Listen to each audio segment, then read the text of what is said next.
साथियों, अभी भाई साहब द्वारा संगीत दिया जा रहा था, जीवन में कुछ करना है तो हिम्मत हारे मत बैठो। और हम सब तो यहाँ हिम्मत बढ़ाने के लिए ही आते हैं। हम सब के जीवन में जो भी लक्ष्य, जो भी टारगेट लेकर आगे बढ़ रहे हैं इस युवावस्था में, जो भी एम लेकर आगे बढ़ना चाहते हैं, उस सब चीज़ में जो मुख्य चीज़ हमको आवश्यकता है, हम सबको, युवा साथी को, वो तो हिम्मत ही है। हिम्मत से ही लोग बड़े बड़े काम कर जाते हैं, और जिसकी हिम्मत कमज़ोर पड़ जाती है उससे साधारण काम भी नहीं हो पाता है। तो हिम्मत बढ़ाने का जो यहाँ से रास्ता बताया जाता है, जो टेक्निक बताया जाता है, जो साइंस बताया जाता है,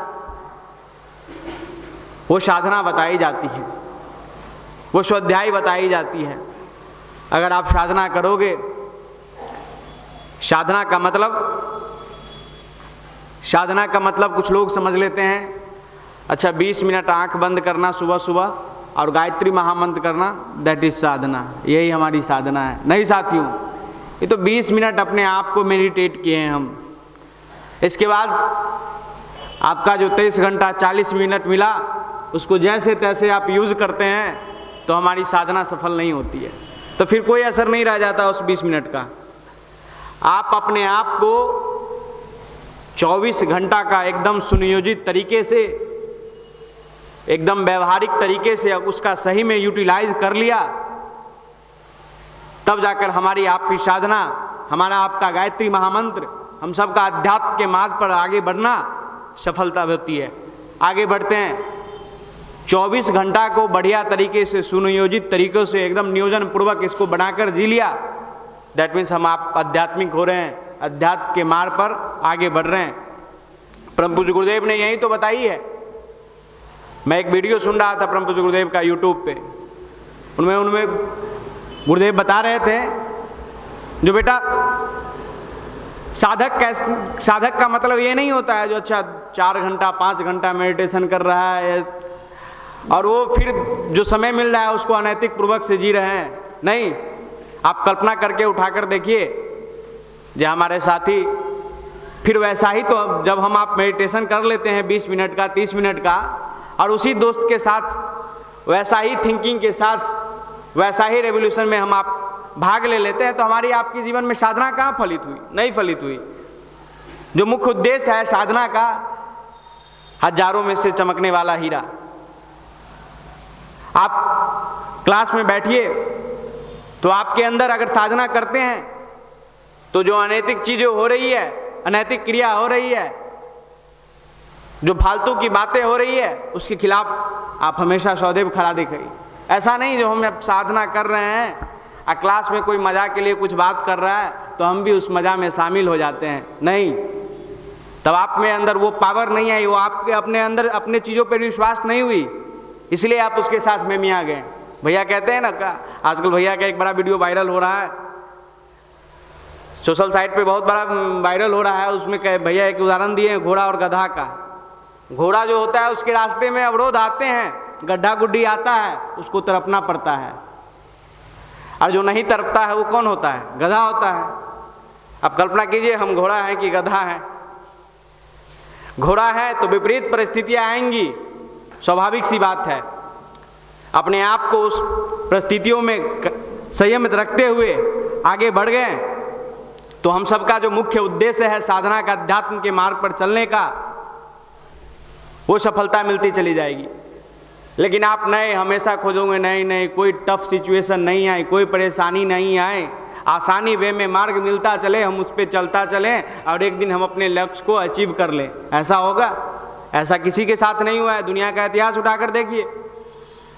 परम पूज्य गुरुदेव ने कहा, बेटे अध्यात्म मार्ग पर चलने के लिए सभी लोग को अग्रसर होनी चाहिए, सभी लोग को इच्छुक होनी चाहिए, और खासकर युवा साथी को, विद्यार्थी जीवन में जिसको अध्यात्म का मार्ग चुन लिया, जो लग गया अध्यात्म मार्ग में, अपने यौवन में अध्यात्म सम्मिलित कर लिया, उसका जीवन अमूलचूल परिवर्तन हो जाता है।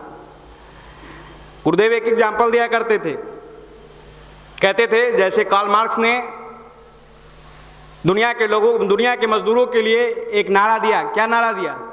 दुनिया के मजदूरों एक हो, तुम्हारे पास इस दुनिया में खोने के लिए कुछ नहीं है, सिर्फ और सिर्फ पाने के लिए है। खोने के लिए सिर्फ एक चीज़ है, क्या? गरीबी। ठीक उसी प्रकार गुरुदेव ने उस वीडियो में कहा है, जो हम युवा साथी से, विद्यार्थी से भी एक नारा देना चाहते हैं, कहना चाहते हैं, जो आप अपने जीवन में अध्यात्म को सम्मिलित करें, वो सच्ची वाली आध्यात्मिकता।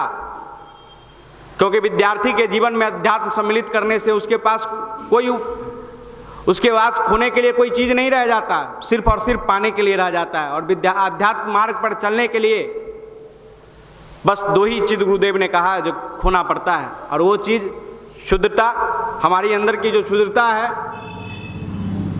और जो बुरे विचार है, खोटे विचार है, ये चीज़ खोना पड़ता है। तो हम सब का अहंकार खोना पड़ता है। तो अच्छी बात तो है, विद्यार्थी जीवन में अगर अध्यात्म पे चले तो हमारा जो शुद्धपना है, अब शुद्धपना क्या कहेंगे, विद्यार्थी जीवन में क्या है? बहुत सारी बातें हैं, अनैतिक कार्य हैं जो नहीं करना चाहिए, हम आप करते हैं।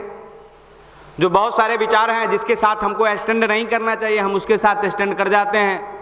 जो ऐसे विचार है जिस पे हमको सोचना नहीं चाहिए, विचारना नहीं चाहिए, उस विचार के साथ हम जीना प्रारंभ कर देते हैं। अगर इन चीज़ों को अगर हम छोड़ते चले जाए तो अध्यात्म के मार्ग पर आगे बढ़ते चले जाएंगे साथियों। ये परम पूज्य गुरुदेव ने कहा। और मेडिटेशन का मतलब सच्ची आप अर्थ देखोगे तो अपने जीवन को बढ़िया से एक सुनियोजित तरीके से 24 घंटा का यूटिलाइज कर लिया तो आप सच्चे आध्यात्मिक हो। अध्यात्म का तो मतलब एक ही होता है, जो अपने कर्म को बेहतर तरीके से आप रिप्रेजेंट कर रहे हो, अपने कर्म को बढ़िया से कर रहे हो अपने आप से, तो अध्यात्म यही है। अध्यात्म का मतलब आत्मबोध कराया जाता है। और युवा प्रकोष्ठ भी विगत 26 वर्षों से यही करते आ रहा है। हम जैसे हजारों लाखों युवाओं को आत्मबोध कराया, और जिस व्यक्ति का आत्मबोध हो जाता है उसके जीवन में कोई लक्ष्य अद्वितीय नहीं रहता है, उसके लिए कोई टारगेट टफ नहीं रहता है। उसके जीवन में जो भी सिचुएशन आती है, परिस्थितियां आती हैं, उसका हैंडल वो खुद ब खुद करते चला जाता है साथियों। आप कल्पना देखिए ना, ये किसी काम को आप रियल में कर रहे हैं तो उसमें आप सम्मिलित हैं, यह समर्पण है। अगर आप सम्मिलित होंगे, भीड़ में लोग सम्मिलित होते हैं, कुछ लोग यहाँ सब लोग आते हैं, लगभग शाम में भी 400-500 लोग रहते हैं, सुबह में भी 200-300 लोग रहते हैं, तो कुछ लोग सम्मिलित होने के चलते हैं। अच्छा, युवा प्रकोष्ठ का सुबह में गोष्ठी होता है, चलो सम्मिलित हो लेते हैं, तो बस उनको सम्मिलित भागीदारी अपना निभा रहे हैं नहीं। और लेकिन कुछ लोग इसलिए अभी आते हैं जो समर्पण के साथ आते हैं। बड़ा डिफरेंस है सम्मिलित और समर्पण। आप समर्पण के साथ आते हैं तो आपको वो सब चीज़ मिलती है जिसकी आप कल्पना करते हैं साथियों। आप अपने लक्ष्य के साथ भी यही जोड़ कर देखें, जो हम जिस काम को कर रहे हैं, जिस काम को करने वाले हैं, तो उसमें हमारी सम्मिलिति है, बस ऐसी सम्मिलित हैं हम, सब कर रहा है तो हमू कर रहे हैं, या हमारा कुछ समर्पण है, डिवोशन है उसके लिए। अगर साथियों आप इस बात का आत्मचिंतन करके देखेंगे, जो रियल में हमारा कुछ समर्पण है इसके लिए, तो आप जिस काम को लेकर बढ़े हैं उसको निश्चित तौर पर आपको उसमें सफलता मिलेगी। लेकिन आप बस ऐसे ही सम्मिलित हैं तो बस उतना ही मिलेगा जितना मेहनत करने के बाद वाले छोड़ देते हैं, उतना ही उस चीज़ को मिलता है। और हिम्मत अगर किसी चीज़ में लगाकर आप अपने शौर्य क्षमता को लगाकर आगे बढ़ेंगे तो वो लक्ष्य हमसे अद्वितीय नहीं रहता, हमसे छूटता नहीं है। इसके लिए आपको ध्यान बताई जाती है, मेडिटेशन बताया जाता है। और हम आप कभी कभी सोचते हैं जो अच्छा युवा प्रकोष्ठ में ये सब चीज़ तो हम बाहर में भी सुनते थे, हमको तो सब कुछ पते है, फिर ऐसा हम क्यों जाना। कुछ भाई ऐसे होते हैं, कुछ हमसे बातचीत होती है तो अच्छा एक ही बात वहाँ बताया जाता है, बस ध्यान साधना, और बाद बाकी बात तो इधर भी सुन लेते हैं हम। तो एक बार हमको याद आ जाता है वो कहानी महात्मा बुद्ध की, जब उन्होंने अपने घर छोड़कर, शादी के बाद घर छोड़ के चल गए थे वनवास में, वन में अपने तपस्या करने, और जब 12 साल बाद लौटे थे अपनी पत्नी से भिक्षा लेने, तो उसकी पत्नी कहें देख कर रोने लगी। तो इसके बाद जब पूछे उनसे, जो अच्छा आप बताओ 12 साल बाद आए हो, आप क्या करने गए थे जंगल में, बताइए कैसा वेशभूषा बना लिए हैं। तो उन्होंने कहा कुछ चीज़ की तलाश करने गए थी, खोजने गए थे। तो पत्नी बोली मिल गया? तो बोले हाँ मिल गया। तो बोला अच्छा ये चीज़ बताइए, एक बात बताइए, जो आप जिस चीज़ की तलाश करने गए थे जंगल में, वो चीज़ घर में नहीं मिल सकती थी क्या? तो बोले महात्मा बुद्ध, हाँ मिल सकती थी। तो पत्नी बोली, अच्छा जब घर में भी मिल सकती थी तो आप बाहर क्यों गए, जंगल में क्यों गए? तो बोले जंगल में ही जाकर पता चला जो वो चीज़ घर में भी अवेलेबल है साथियों। तो ठीक उसी प्रकार हम आप सब कुछ जानते हैं, बाहर कुछ चीज़ ऐसा लगता है जो नहीं ये चीज़ तो हमको सब कुछ पता है, ऐसा तो हम जानते हैं, लेकिन ये जानने का क्यूरियोसिटी आपके अंदर कहाँ से आया? ये समझने की आपकी क्षमता कैसे हुई? आपके समझने की क्षमता, जानने का क्यूरियोसिटी आपके अंदर इसलिए आया साथियों, जो आप ऐसे जगह से जुड़े जहाँ बुद्धि प्रखर होता है, ऐसे क्रिया आपको बताया गया, ऐसे काम बताया गया जो आप अपने ऊपर किए तो आपके अंदर की बुद्धि को प्रखरता मिली, आपका थिंकिंग पॉजिटिव हुआ। और यही तो है जीवन में, जिसका थिंकिंग पॉजिटिव हो गया, जिस चीज़ को किसी को समझने की क्षमता आ गई, तो उसके लक्ष्य में कोई भी बाधा आ जाए, कोई भी अवरोध आ जाए, उससे डरता नहीं है, उसका वो सामना करता है। और जो अपने लक्ष्य में, अरे परेशानियां तो आती जाती रहती है। आप युवा जीवन उठाकर देखिए किसी का, आप किसी का भी उठाइए, दुनिया का कोई भी इतिहास उठाइए जिन्हें हम आप महामानव मानते हैं, जानते हैं, और उसका जीवन काल उठाकर देखिए, क्या उनके जीवन में संघर्ष नहीं रहा है? क्या उनके जीवन में ऐसे ही लोग सब सपोर्ट करते चले गए? आप गुरुदेव का जीवन उठाकर देखिए, उन्होंने अपने जीवन को जिया, अपने लक्ष्य के साथ जिया। आप भी, हम आप जब एक कोई भी लक्ष्य लेकर, अधिकारी लेकर या पदाधिकारी, डॉक्टर, इंजीनियर, जो भी व्हाटएवर जो भी हो, उसको लेकर बनना चाहते हैं, आगे बढ़ना चाहते हैं, तो आप देखें जो हम क्यों बढ़ना चाहते हैं। आप जस्ट साथियों, आप इस बात को अगर चिंतन करेंगे, मनन करेंगे, जो हम क्यों करना चाहते हैं ये चीज़, अगर आपको सही में उस करने से हमको क्या फ़ायदा हो सकता है, या सिर्फ आपको फ़ायदा हो सकता है, आपके परिवार को फ़ायदा हो सकता है, या आपके पूरे समाज को फ़ायदा हो सकता है। अगर आप अपना डिवोशन दिखाएंगे, अपना सच आत्ममंथन करके, आत्मचिंतन करके इस चीज़ को खोजेंगे, और जब आप कहीं ना कहीं पाएंगे नहीं ये हमको भी फ़ायदा करेगा, हमारे परिवार को भी फ़ायदा करेगा, हमारे समाज को भी फ़ायदा करेगा, हमारे राष्ट्र को भी फ़ायदा करेगा, और ये चीज़ आपके अंदर आते चली गई, तो देखिए आपके लक्ष्य के प्रति जो क्या समर्पण आता है आपके अंदर से निकल कर। और ये निकलने के लिए साथियों आपको साधना बताई जाती है। आपके अंदर ये सब गुण कैसे डेवलप होगा, इनर कॉन्शसनेस कैसे डेवलप होगा, इनर पावर कैसे डेवलप होगा, उसके लिए आपको साधना बताई जाती है, मेडिटेशन बताया जाता है। आप जब मेडिटेट करते हैं अपने आप को सूरज के समक्ष, तो उनसे सीखने की एक बात जरूर है, जो खुद जलते हैं तब जाकर दुनिया में प्रकाश फैलाते हैं। तो हम आप भी अगर दुनिया के लिए कुछ करना चाहते हैं, दुनिया के लिए तो पहले छोड़िए, अपने लिए कुछ करना चाहते हैं, अपने परिवार के लिए कुछ करना चाहते हैं, अपने गांव समाज के लिए कुछ करना चाहते हैं, तो आपको भी जलना होगा। किस प्रकार? जिस प्रकार सूरज जलता है, हम उसी सूरज की उपासना करते हैं। उनसे एक और बात सीखने की आवश्यकता है हम सबको, वो जो है ना तो किसी के कहने पर उगते हैं और ना किसी के कहने पर डूबते हैं। उनका जो सारा का सारा कंट्रोल है उनके अपने हाथों में है। हम आप क्या करते हैं, कोई हमारा बड़ाई कर दिया तो बहुत फूल के बैलून हो गए, कोई हमारा दो शब्द बुराई कर दिया तो बस उदास हो गए। हम अपना स्विच हमेशा दूसरे के हाथों में देकर बैठे हैं। सूरज भगवान का कहीं स्विच है क्या दुनिया में, जो दबा दीजिएगा तो बल जाएगा और बंद उसको ऊपर दबा दीजिएगा तो बुझ जाएगा? नहीं है। हमारा भी स्विच नहीं होना चाहिए किसी दूसरे का, हमारा स्विच हमारे हाथों में होना चाहिए। बहुत सारे लोग करते हैं, अच्छा दूसरा कुछ कह दिया तो बस उसके बातों में बहकावा आ गया। नहीं साथियों, भैया 100 बार इस बात का बहुत जिक्र करते हैं, जो आपको अपने चीज़ों पे गर्व होना चाहिए। आप जो काम कर रहे हैं उसको आप पे अपने आप पे गर्व होना चाहिए। जो हम ये काम कर रहे हैं उस काम पे गर्व होना चाहिए।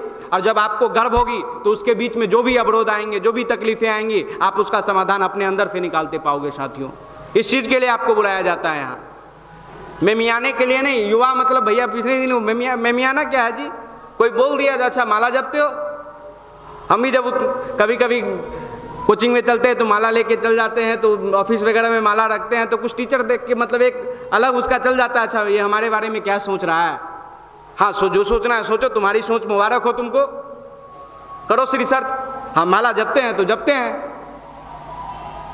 अरे कोई बुराई के प्रति हमारा किसी मतलब वो हम हमारे बारे में दोष लगाए, हमारे बारे में कोई चिंतन करे, टीका टिप्पणी करे, तो हमको गिलानी होनी चाहिए, हमको आत्मचिंतन करके होना चाहिए, अच्छा ठीक है ये बुराई है, इसके बारे में वो लोग चर्चा कर रहे थे, हमको दूर करनी चाहिए। लेकिन हमारे अच्छाइयों के बारे में चर्चा करें, जिसको हम आप सब जानते हैं ये अच्छा चीज़ है, और क्रिटिसाइज होने के लिए हम इस चीज़ को छोड़ देते हैं, तो आप समझ लीजिए क्या है। नहीं, युवा इसका नहीं होता है। युवा अपने चीज़ों पर गर्व करता है, अपने चीज़ों को बताने से नहीं हिचकता है, अपनी सच्ची परिस्थितियां से जूझना जानता है, झेलना जानता है। हम आप यहाँ बहुत सारे तस्वीर लगी हुई हैं विवेकानंद की, हम सब उनके आराध्य मानते हैं, हम सब उनके जीवन से प्रेरणा लेते हैं।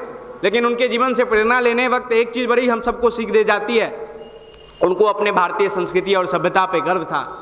एक बार जब मैं इस कहानी को बहुत बार बताया हूँ, जो उन्होंने शिकागो धर्म सभा में सम्मेलन करने गया, तो उनको बहुत सारे अमेरिकन बहुत सारे कमेंट करने लगे, डिमोटिवेट करने लगे, उनको नीचा दिखाने का प्रयास किए। क्या, अरे देखो भारत के तरफ से ये प्रतिनिधि आया है, ये रिप्रेजेंट करेगा भारत को, संस्कृति सभ्यता को, इसको तो कपड़ा पहनने का लूर नहीं है, कैसा कैसा का कपड़ा पहनता है, भगवा बताओ, माथे में लपटा हुआ है, वही ओढ़ा हुआ है, वही पहना हुआ है, ये क्या रिप्रेजेंट करेगा। लेकिन उन्होंने जब उस अमेरिकन को बड़ी प्यार से अपने और पास बुलाया और बताया, जो भाइयों, जो आपका जो ड्रेसिंग स्टाइल है, हो सकता है आपके यहाँ के 2 कौड़ी की दर्जी सिखलाता है, लेकिन हमारा जो ड्रेसिंग स्टाइल है, हमारा जो कपड़े पहनने का तरीका है, वो हमारी संस्कृति और सभ्यता सिखाती है। ये उनके अपने चीज़ों पे गर्व था साथियों। हम आपको भी जब अपनी जो ध्यान साधना जो हम अपने जीवन में जानते हैं ये अच्छे कर्म हैं, इसके करने से हमारे फायदा होते हैं, हम अपने आप को बनाने का ये तरीका है, और इन चीज़ों को लिए कोई हमें आपको कमेंट करता है तो हमें आपको घबराने की ज़रूरत नहीं है, उस चीज़ को तुरंत पलट कर जवाब देने की ज़रूरत भी नहीं है, अपने ऊपर उस चीज़ को सदैव लागू करने की ज़रूरत है। और कैसे कोई कह देगा जो ऐसे, अच्छा ये काम तुम करते हो तो हम उससे तो छोड़ देंगे, साधना छोड़ देंगे। बहुत सारे भाई छोड़ दिए तो बस आपको जीवन भर में सब कुछ छुड़ाते चला जाएगा साथियों। तो साथियों, हम आप जब यहाँ आते हैं तो इस बात का जरूर संकल्पित होकर अपने आप से संकल्प लें, जो हमें अपने चीज़ों पर साधना, स्वाध्याय, संयम, सेवा पर अगर इसके बीच में हमें कोई कमेंट करे, इस पे कमेंट करे, तो इन चीज़ों को हम ऐसे ही छोड़ देंगे जैसी गलत चीज़ों को हम छोड़ते हैं। साथियों, मिलेंगे अवरोध, लेकिन आप जब उस चीज़ों को अपने ऊपर लागू करते चले जाओगे तो आपको फिर वो समझ लेंगे, अच्छा एक बात छोड़ा है, दूसरा बात भी कह के देखते हैं, ये भी छोड़ देगा। नहीं, आपको अपने चीज़ों पे गर्व होनी चाहिए साथियों, तब जाकर हमारा आपका आना युवा प्रकोष्ठ में सार्थक होगा, सम्मिलित होना इस गोष्ठी में सार्थक होगा, और तब जाकर हम सबका जीवन बेहतर बनते हुए अपने जीवन को भी, कैरियर को भी शानदार बनाएंगे और अपने आसपास समाज दोस्त को भी बेहतर बनाने का प्रयास करेंगे।